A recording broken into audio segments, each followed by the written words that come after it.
Hello my dear students and welcome to Edutap. तो guys ये है आपका यूपीएससी सीसेट 2025 का कॉम्प्रीहेंशन का पेपर और उसके सारे सॉल्यूशंस। हमने जैसे आपको 25 मई को प्रॉमिस किया था कि हम आपको डिटेल्ड सॉल्यूशन ला के देंगे, और हर एस्पिरेंट जो अपीयर हुआ है और जो अगले साल अपीयर होने चाहते हैं, ये वीडियो उन सब के लिए बहुत ही काम की है। तो इसको एंड तक देखिएगा और देखिएगा कि कैसे क्वेश्चंस को एग्जाम में सॉल्व किया जाता है। तो डिटेल्ड आंसर की for UPSC CSAT previous year questions for 2025 for the reading comprehension part. So जल्दी से सेशन को लाइक कर दीजिए, अगर आप यहाँ पे नए हैं तो सब्सक्राइब भी कर लीजिएगा इस। अच्छा, आगे बढ़ने से पहले मैं आपको अपने मास्टर कोर्स के बारे में बता देता हूँ, जो पूरे एक साल के लिए वैलिड है, और अपनी तैयारी आप यहाँ से शुरू कर सकते हैं अगर आप 2026 की प्रिपरेशन करना चाहते हैं। तो आपको करना क्या है गाइस, आपको बस अपने ब्राउजर पे जाना है और ब्राउजर पे जाके आपको edutap.in सर्च करना है और आप सीधा हमारे लैंडिंग पेज पे आ जाएंगे। आपको यहीं पे सारे कोर्सेज दिख जाएंगे, कौन से कोर्सेज हैं। यहीं पे आपको कॉलम है सीसैट कोर्सेज का, आप सीसैट कोर्सेज पे क्लिक करेंगे, वो आपको रीडायरेक्ट कर देगा हमारे सीसैट कोर्सेज की तरफ। अब ये है हमारा गाइस मास्टर कोर्स, जिसमें आपको मैथ्स, रीजनिंग, इंग्लिश तीनों सब्जेक्ट्स के लिए लाइव क्लासेस मिलेंगी, कॉन्सेप्ट क्लासेस मिलेंगी रिकॉर्डेड फॉर्म में, कॉन्सेप्ट नोट्स मिलेंगे हर सब्जेक्ट हर चैप्टर के लिए, मॉक टेस्ट मिलेंगे, प्रीवियस ईयर क्वेश्चन मिलेंगे, गाइडेंस और मेंटरशिप प्रोग्राम मिलेगा इसमें आपको। तो this is a one stop solution for your UPSC CSAT preparation. और इस पे अभी हम फ्लैट 70% ऑफ कर रहे हैं। The coupon code is capital 70। अब इस कोर्स की वैलिडिटी एक साल की है, तो अगले साल 24 मई को आपका सीसैट का एग्जाम है, तब तक ये पूरा कोर्स वैलिड रहेगा और आपके काम आएगा। तो come join us and start your preparation in time and streamline your journey. तो शुरू करते हैं गाइस अपना ये सेशन, पीवाईक्यूज डिस्कस करते हैं और इनका सॉल्यूशन मैं आपको बताता हूँ। तो सबसे पहले अब ये गाइस सेट सी है, मैं आपको पहले बता देता हूँ, ये हम सेट सी डिस्कस कर रहे हैं यहाँ पे। अब आपका अगर सेट ए, बी या डी रहा हो तो आप अपने पैसेजेस के अकॉर्डिंग अपने आंसर मैच कर सकते हैं, ठीक है। तो उसके अकॉर्डिंग आपको आंसर की यहाँ पे मिल जाएगी। तो शुरू करते हैं। इस पहला पैसेज था हमारे सामने, वन ऑफ द डिसमल। अच्छा, सबसे पहले हमें एक तो हमें इस बार हमने नोटिस किया गया, मैं आपको एनालिसिस थोड़ा सा बता रहा हूँ, कि 13 पैसेजेस आए थे जिन पे 2 क्वेश्चंस ईच थे, ठीक है। एक क्वेश्चन था जो आपका इन्फ्रेंशियल क्वेश्चन था और एक अजम्पशन का। तो 13 मतलब 26 क्वेश्चंस तो ये थे आपके, ठीक है। हर पैसेज पे 2 क्वेश्चंस थे, और इसके अलावा 3 पैसेजेस ऐसे थे जिन पे एक एक क्वेश्चन आया था। सो टोटल 29 क्वेश्चंस आए थे इस एग्जाम में on based on reading comprehension, जो पिछली बार से ज़्यादा है। पिछली बार 27 थे, आपके बार 29 आए हैं, बट हमें देखना, और लेवल भी अच्छा था इस बार पैसेजेस का भी। तो इनको सॉल्व करके देखते हैं गाइस। तो पहले हमें कॉरोलरी ढूंढनी है। तो one of the dismal realities of agriculture sector in independent India has been that it never experienced a high growth phase, unlike the non-agricultural economy. The highest decadal growth, compound annual growth rate CAGR for agriculture has been just 3 to 5% in the 1980s. Also, after experiencing a spurt in decadal growth during the 1980s, agricultural growth suffered relative stagnation thereafter. के मतलब बाकी industries में, manufacturing में, services में, इनमें growth काफ़ी देखी गई 1980s के बाद, 90s के बाद, एलपीजी रिफॉर्म्स के बाद, लेकिन एग्रीकल्चर में नहीं देखने को मिली।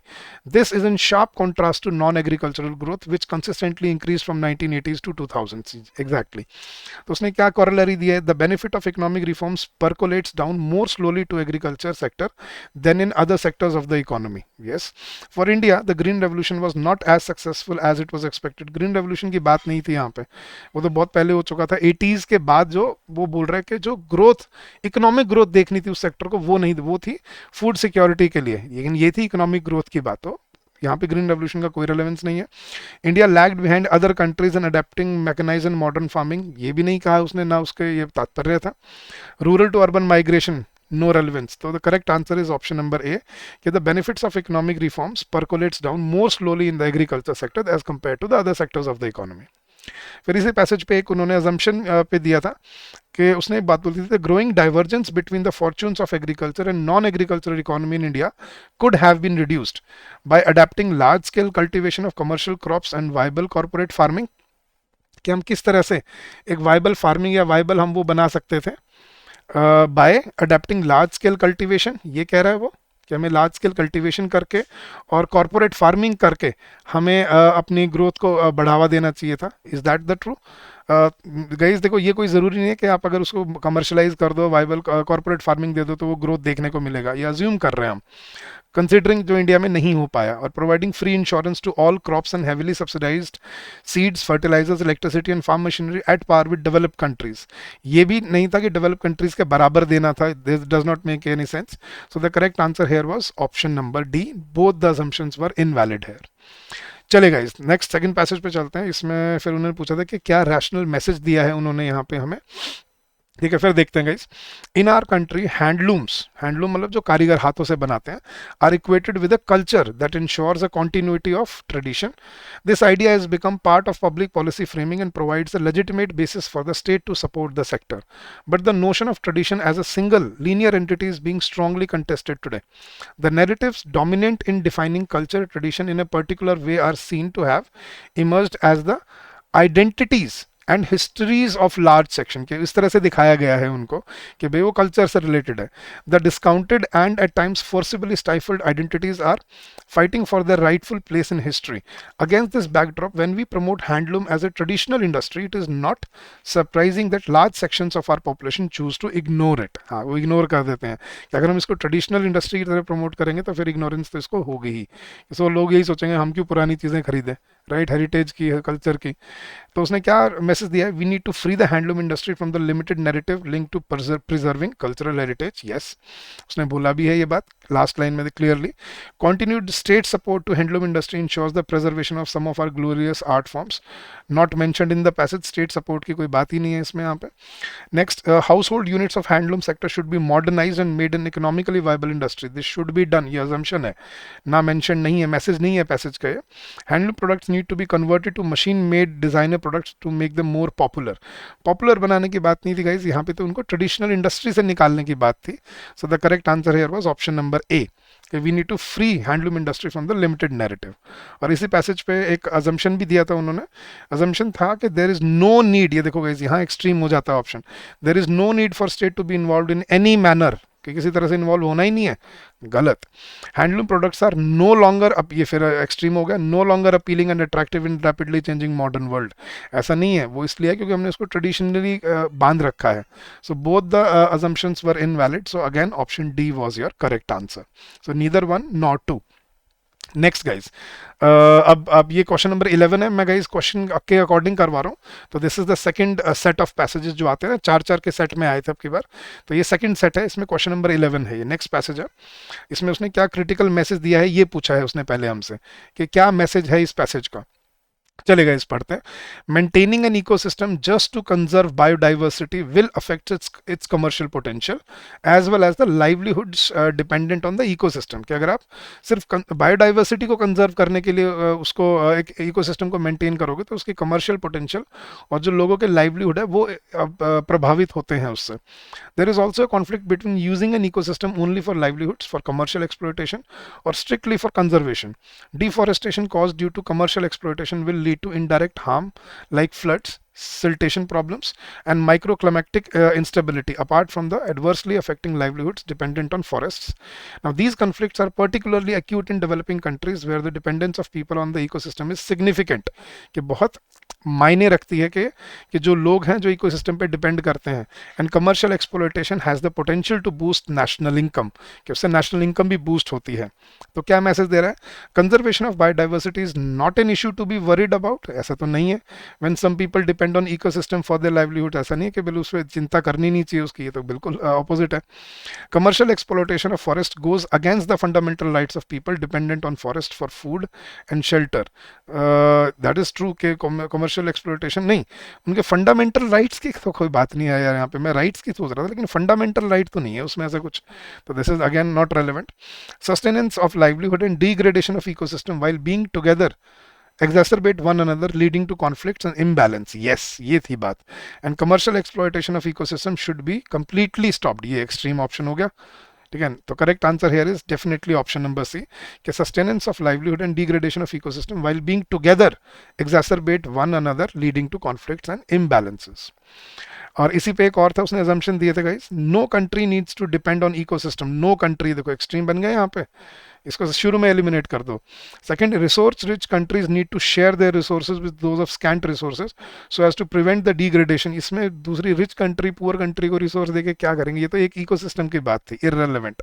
सो both the assumptions were invalid, so option D neither one nor two is the right answer. Next passage guys, central idea हमें ढूंढना है इस पैसेज का, कि पैसेज का सेंट्रल आइडिया क्या था।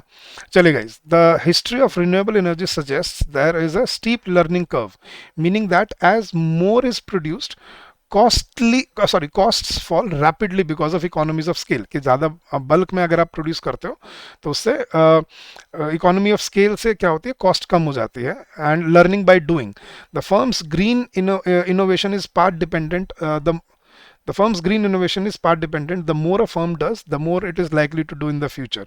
The strongest evidence for this is the collapse in the price of solar energy, which became about 90% cheaper during the 2010s. मतलब 2010 के आसपास वो काफ़ी चीप हो गई थी, repeatedly beating forecasts. Moving early and gradually gives economies more time to adjust, allowing them to reap the benefits of part-dependent green investment without much disruption. A late, more chaotic transition is definitely costlier. तो उसमें क्या बोला है इसने, economies of scale is essential for transition to green growth. Economies of scale की बात नहीं है यहाँ पे, टाइम की और उसकी बात थी कि जितना मतलब आप ग्रेजुअली उसको करोगे। तो ये तो सिर्फ एक पार्ट है, मतलब देखते हैं आगे देखते हैं। Modern technological progress is intensely link to part dependent innovations, नहीं पार्ट डिपेंडेंट इनोवेशंस पे ये कोई बात नहीं है कि मॉडर्न टेक्नोलॉजी उस पर निर्भर है, ये तो ग्रीन इनिशिएटिव्स की बात थी। Countries with large economies are in a better position to adopt green technologies, ना उसने बोला है ना कोई सही सच है ये। Timing plays a crucial role in the case of green technology development, yes उसने ये बात की थी, ये है सही आंसर कि टाइमिंग जो है वो सही रोल प्ले करता है आपके इसमें ग्रीन टेक्नोलॉजी के डिपेंडेंट में, कि हमें जल्दीबाजी नहीं मचानी, टाइम के साथ वो अपने आप ग्रो करेगा और वही सही तरीका भी है इसका। और फिर उसने क्या बोला था गाइस, अच्छा दो अजम्पशन दिए उसने, part dependent green investments will eventually most likely benefit growth as well as public finances in a country like India. Part dependent, हाँ एक पार्ट पे निर्भर होनी चाहिए, बिल्कुल सही है। And if other green technologies follow the same pattern as of those as that of solar energy, there will most likely be an easy green transition, yes कि अगर ऐसे हम ग्रेजुअली करें तो आराम से ट्रांजिशन हो पाएगा। So both the assumptions are valid, so option C is the right answer, both 1 and 2 are the correct answers.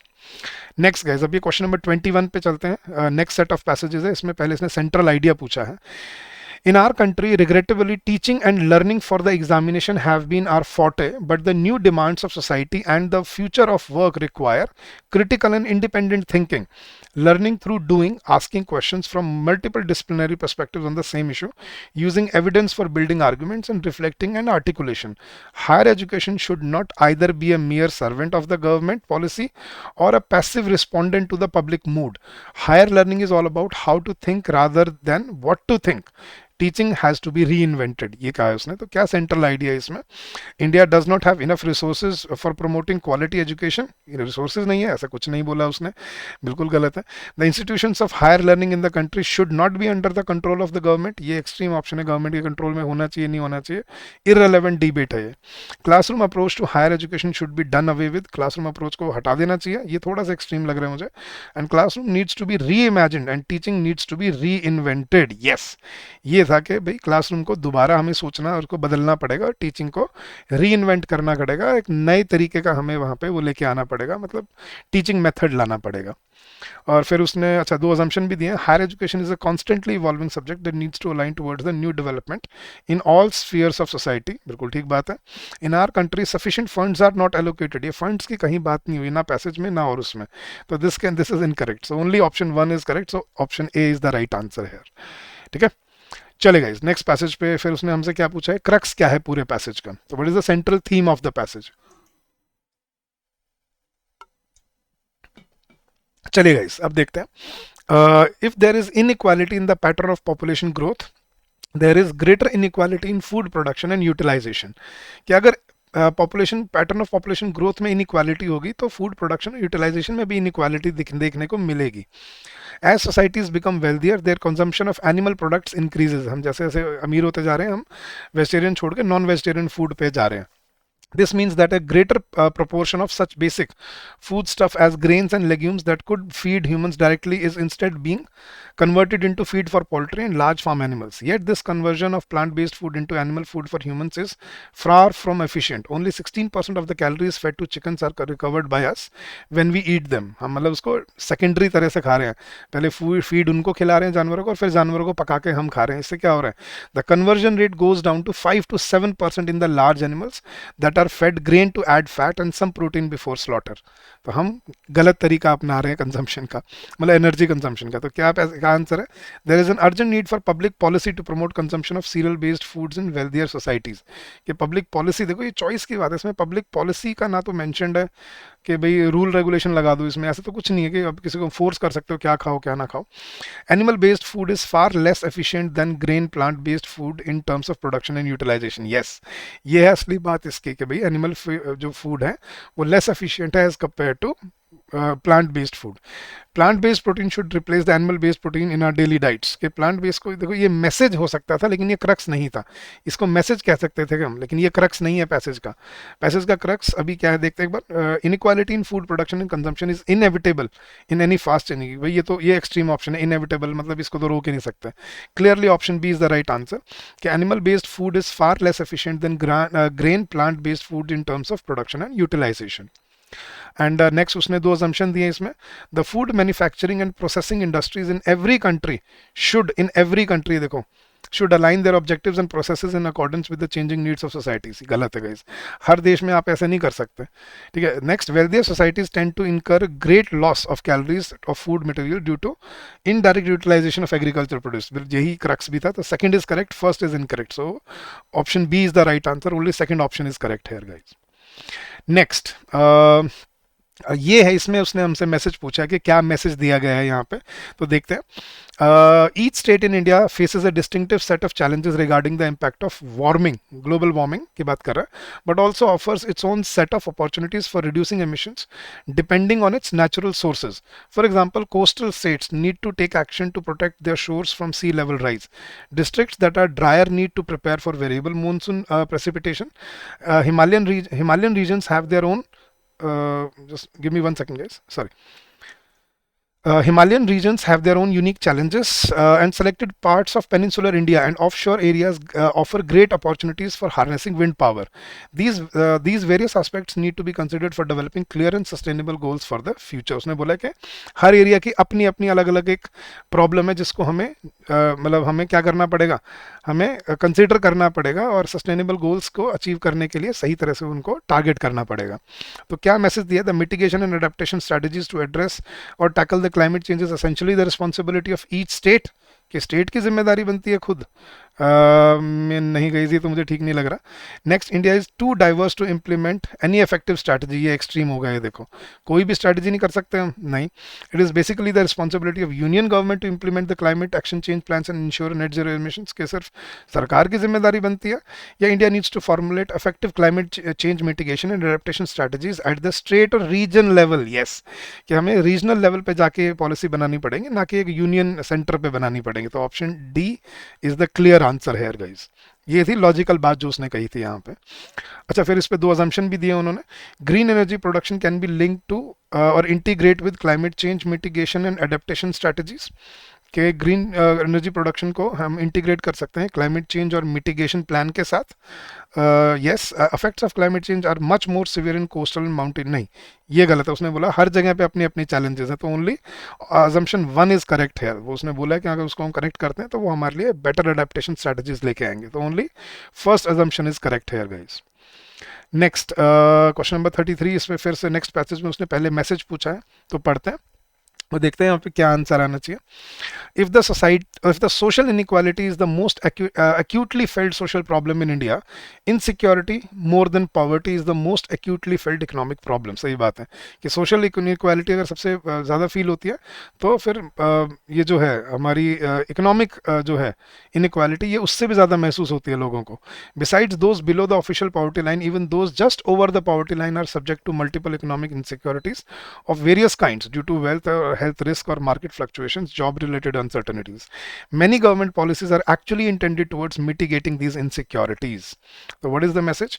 India's political executive should be aware that poverty and social inequality and the consequent sense of insecurity is the main social problem. Main social problem ये नहीं कह रहा कि main social problem ये है, वो तो कह रहा है कि इकोनॉमिक इनइक्वालिटी बहुत तंग करती है. In India poverty is the primary reason for social inequality, नहीं ये भी नहीं बोला है उसने, वो तो अलग अलग चीज़ें हैं. Poverty and social inequality are so intricately linked that they pose an unimaginable crisis for India. ऐसा तो नहीं है कोई अनइमेजिनेबल क्राइसिस है इंडिया के लिए, बट स्टिल देखते हैं. Insecurity more than poverty is the main economic issue that government policies must address. Yes, कि हमें पॉलिसीज के अकॉर्डिंग हमें इनसिक्योरिटी, पॉवर्टी से ज़्यादा इनसिक्योरिटी जो इकोनॉमिक इनइक्वालिटी की है, जिससे इनसिक्योरिटी पैदा होती है, उसको हमें एड्रेस करना बहुत ज़रूरी है. तो option D was the correct answer here guys. Next question, question number 34 पे उसने दो असम्पशन दिया. People above the poverty line are also prone to suffer from anxiety about economic insecurity. People above the poverty line are also prone, yes सही बात है, उसने बोला भी है. Eradication of poverty can result in peace and social inequality. के poverty हटा दो तो सोशल और पीस आ जाएगा, नहीं, वो इनसिक्योरिटी हटा देगी. तो only first assumption was correct, so only option A is the right answer here guys. चलिए क्वेश्चन नंबर 41 पे चलते हैं. What is the critical message conveyed by the author? तो there has been no democracy that has grown economically without corporate capitalism, कि कोई democracy corporate capitalism के बिना नहीं फैली है. It helps in modernising the economy and enabling the transition from rural to urban and agriculture to industry and services. मतलब economy को आगे बढ़ाने में हेल्प करते हैं, which are inevitable with growth. It generates jobs and there is no other way to fix a country's unemployment challenge without a further impetus to private business. Big companies can operate on a large scale and become competitive both domestically and externally. A vibrant corporate capitalist base also leads to additional revenues for the state, which in turn can be used for greater welfare for the marginalized and creating a more level playing field in terms of opportunities. तो क्या critical message दिया उसने यहाँ पे कि हमें welfare के marginalise के लिए और हमें एक लेवल प्लेइंग फील्ड हमें क्रिएट करना चाहिए, जो गरीबों के लिए और जो मुश्किल में फंसे हैं उन लोगों के लिए. तो क्या दिया? Corporate capitalism is important for economic growth of a state and also for democracy. Yes, corporate capitalism is imperative for a modern state. Modern state के लिए नहीं, फॉर पॉलिटिकल ऑब्जेक्टिव्स के लिए बात नहीं हो रही यहाँ पे. नो स्टेट कैन इंश्योर, ये देखो एक्सट्रीम बन गया यहाँ पे ऑप्शन, कोई स्टेट कर ही नहीं सकती, आगे बढ़ने की जरूरत ही नहीं होती इन ऑप्शंस को. And corporate capitalism and democracy have mutual dependence for their continued existence, कि अगर उनको जीना है तो फिर एक दूसरे पर निर्भर करना पड़ेगा. नहीं गाइस, आई डोंट थिंक कि वो ऐसे एक दूसरे पर निर्भर करते हैं, बट आई थिंक ये क्या है कि corporate capitalism is important for economic growth of a state and also for democracy. दोनों के लिए फायदेमंद होता है कॉर्पोरेट कैपिटलिज्म. ये नहीं कि उससे एक दूसरे के बिना जी नहीं सकते वो, ठीक है, बट हाँ ये हेल्प करता है ग्रोथ में. तो that is the correct answer, option A. And next question guys, अच्छा असम्पशन दिया उसने दो इसी पैसेज में. Corporate capitalism promotes the growth of labour force and provides more employment opportunities. Corporate capitalism promotes growth of labour force and provides more important employment opportunities, ये बोला है उसने. Poor and marginalised sections of population are benefited by corporate capitalism due to trickle down effect, कि भाई trickle down effect की वजह से poor और मार्जिनलाइज्ड सेक्शंस को बेनिफिट मिलता है. ये मेंशन नहीं है गाइस कहीं उसमें, तो कि नहीं, अच्छा ट्रिकल डाउन इफेक्ट मतलब अच्छा धीरे धीरे करके उनको भी बेनिफिट मिलता है. Greater welfare for the marginalised and, हाँ ठीक है फॉर लेवल, ठीक है गाइस, दोनों ही असम्पशंस वैलिड है यहाँ पे, ये भी ठीक है. और एम्प्लॉयमेंट अपॉर्चुनिटीज भी बनती है और ट्रिकल डाउन इफेक्ट से उनको लेबर ग्रोथ भी मिलती है. तो दोनों assumptions are valid, so option C is the right answer है. सॉरी मैं उसको गलत, मैं ट्रिकल डाउन इफेक्ट को गलत सोच रहा था, वहाँ पे कुछ और सोच रहा था, बट हाँ this is correct. Trickle down मतलब उनको भी पैसा मिलता है और उनको भी मतलब उनका भी लाइफ स्टाइल इंप्रूव होता है. So that is the right answer. अच्छा एक पैसेज था गाइस, एक ही लाइन का पैसेज था, बड़ा अच्छा पैसेज था, ये देखना. A network of voluntary associations stands as a buffer between the relatively powerless individual and the potentially powerful state. कि जो वॉलंटरी एसोसिएशन जो हम बनाते हैं किसी किसी ग्रुप में, जैसे हमने कोई एनजीओ ज्वाइन कर लिया, कोई सोसाइटी या कोई ऐसा मतलब ज्वाइन कर लिया, उसके वो हमें पावर देता है एक इंडिविजुअल को मतलब स्टेट के अगेंस्ट आवाज़ उठाने की और मतलब सबको बैलेंस रखने की, कहने का मतलब ये है इसमें. तो ये बैलेंस की बात है कि हमारे एसोसिएशन से हमें हमें क्या मिलता है, हमें प्रमोशन, हमें इंटरेक्ट करने का मतलब मौका मिलता है सरकार के साथ. तो ऑप्शन है, it emphasises the inability of the state to enforce its will in practice against the opposition of certain groups within it. नहीं, opposition की बात नहीं कर रहा था यहाँ पे वो. It is a cooperative organization for the promotion of well-being and development of personality development की बात नहीं थी यार यहाँ पे. It takes individuals out of a state of isolation and gives them a chance to participate in the common endeavor. Yes, and it permits citizens to have a variety of loyalties and allegiances.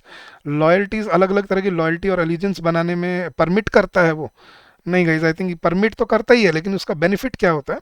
It gives them chance to participate in the in what is going on around in the country, in the political and social sphere. तो ये आपकी association से ही आप इसमें involve होते हो, अपने अपने जो वॉलंटरी एसोसिएशन हैं उसके साथ. So option C is the correct answer है गाइज. नेक्स्ट, सेंट्रल आइडिया पूछा है उसने पैसेज का, तो देखते हैं गाइस, पढ़ते हैं इसमें क्या आंसर आना चाहिए. Over the next 30 years many countries are promising to move to net zero carbon, implying that household emissions will have to be cut to close to nothing. A leading climate scientist reckons that at best half the reduction might be achieved through demand side measures such as behavioral change by individuals and households. के भाई जो demand side है उनको भी अपना वो behavior changes लाना पड़ेगा, and even that would require companies and governments to provide more incentives to change through supply side investment को भी चेंज करना पड़ेगा to make low carbon options cheaper and more widely available. तो दोनों के काम से ये होगा. तो सेंट्रल आइडिया क्या है? Moving to net zero carbon emission is possible only, ये देखो एक्सट्रीम बन गया, एलिमिनेट कर दो. Low carbon behaviour in people can be brought about by incentivising them. Yes, कि सस्ती मिलेंगी तो हम खरीदेंगे भाई. Cheaper goods and services can be made available to people by using low carbon technologies. Cheaper goods and services नहीं provide करनी, low carbon technology जो प्रोडक्ट्स प्रोवाइड करने हैं उसके. Manufacturing industries that use low carbon technology should be provided with subsidy. Subsidies की बात नहीं है, लोगों तक मतलब उसको प्रमोट करने की बात है कि लोगों में कैसे चेंज लाओगे आप. तो option B is definitely the correct answer, कि low carbon behaviour in people can be brought about by incentivising them.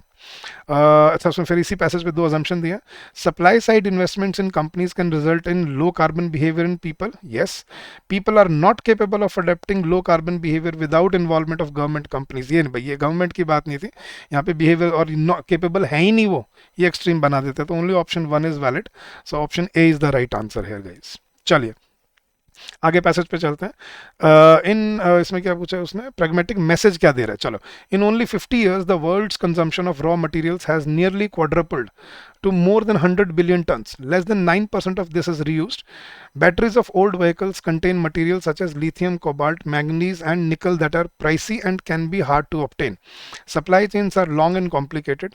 Buyers' risks are being aggravated by their suppliers' poor environmental and labor standards. Reusing materials makes sense. Reuse करना है, recycle करना है.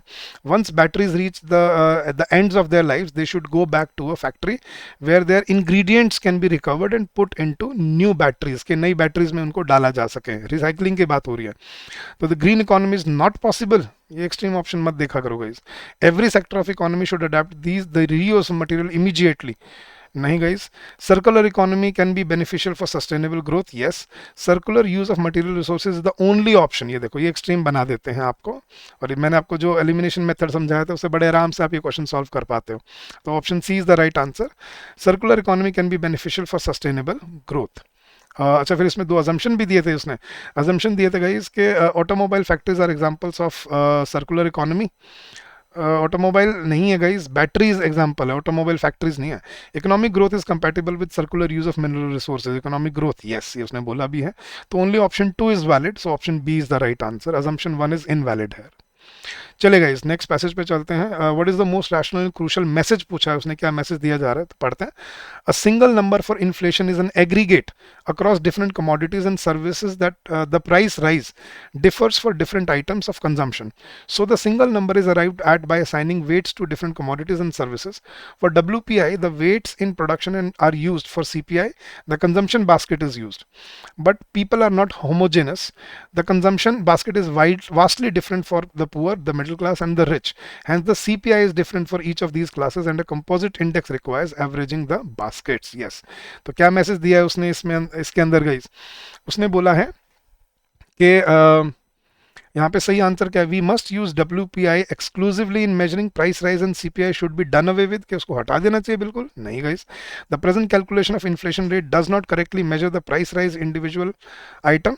Okay, inflation data under present services in consumption under present services in the consumption bucket, your knowledge of inflation rate is not really of any use. Nahi guys, the present calculation does not correctly measure price rise individual item commodity या inflation data under present services in the consumption basket. नहीं guys, the correct message is कि the present calculation जो है inflation rate का वो सही से measure नहीं करता individual item या commodity को. That is the right answer here.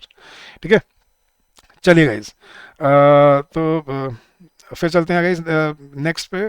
अच्छा, ये उसने नया पैसेज इसमें अजम्पशन नहीं दिया था, तो इसमें उसने क्रक्स पूछा है, पैसेज का क्रक्स क्या है इसमें. ठीक है, हाँ जी guys, trust stands commonly defined being vulnerable to others. As entrepreneurship implies trust in others and willingness to expose oneself to betrayal, trust in expert systems is the essence of globalizing behavior. Trust itself emerges as a super commodity in the social market and defines the characteristics of goods and services in a global market. Trusting conduct also means holding others in good esteem and an optimism that they are or will be competent in certain aspects. So trust कितना ज़रूरी है ये बताया है उसने कि trust से ही आपका पूरी दुनिया का ट्रेड चलता है, हम कंपनी से डील करते हैं. तो trust worthiness can not be expected in entrepreneurship. नहीं, ये नहीं कह रहा, वो उल्टा कह रहा है. Trustworthy people are the most vulnerable people, कि वो जल्दी बेवकूफ़ बनते हैं. No, no economic activity is possible without, ये एक्सट्रीम ऑप्शन बन रहा है. No, trust is important though it entails risk, risk है लेकिन ट्रस्ट के बिना काम नहीं चल सकता. तो option D is definitely the valid answer है. नेक्स्ट गाइज, अच्छा इसमें ये बिल्कुल अलग पैसेज है, इसमें उसने सेंट्रल आइडिया पूछा है, पैसेज का क्या है तो देखते हैं. It is hard to predict how changes in different climate and the atmosphere's chemistry will affect the prevalence and virulence of agricultural diseases. But there is a risk that such chances will make some plant infections more common in all climatic zones, perhaps catastrophically. So part of the problem is that centuries of selective breeding have refined the genomes of most high valued crops. They are spectacular at growing in today's condition, but genetic variations कि अगर कुछ बदलाव आ गया that are not immediately useful to them have been bred out. This is good for yields but bad for coping with changes. कि अगर आपको global warming या कल adaptation होगा तो उसमें problem आएगी. A minor disease or even an unknown one could suddenly rampage through an genetically honed crop. अगर आपको वो ट्यूबर के पता है, ट्यूबर क्रॉप्स जो ट्यूबर पोटैटोज थे स्पेन में, वही हो सकता है आगे भी अगर हमने ये ध्यान नहीं रखा तो.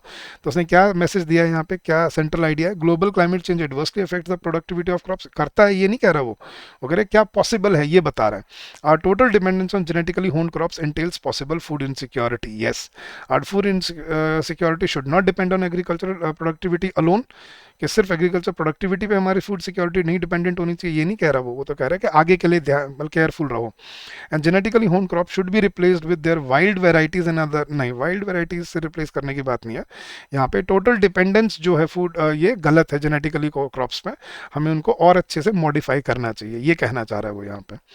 अच्छा नेक्स्ट उसने फिर अजम्पशन दिए हैं गाइस, दो अजम्पशन पूछे हैं उसने यहाँ पे. इट इज़ हार्ड, अच्छा हाँ ठीक है, तो उसी पैसेज पे climate change can result in the migration of several plant diseases to new areas. के ग्लोबल क्लाइमेट चेंज से क्या हो सकता है कि नई प्लांट डिजीजेज कई नए एरियाज में पहुंच सकती हैं. बिल्कुल ठीक बात है जो उसने बोला है.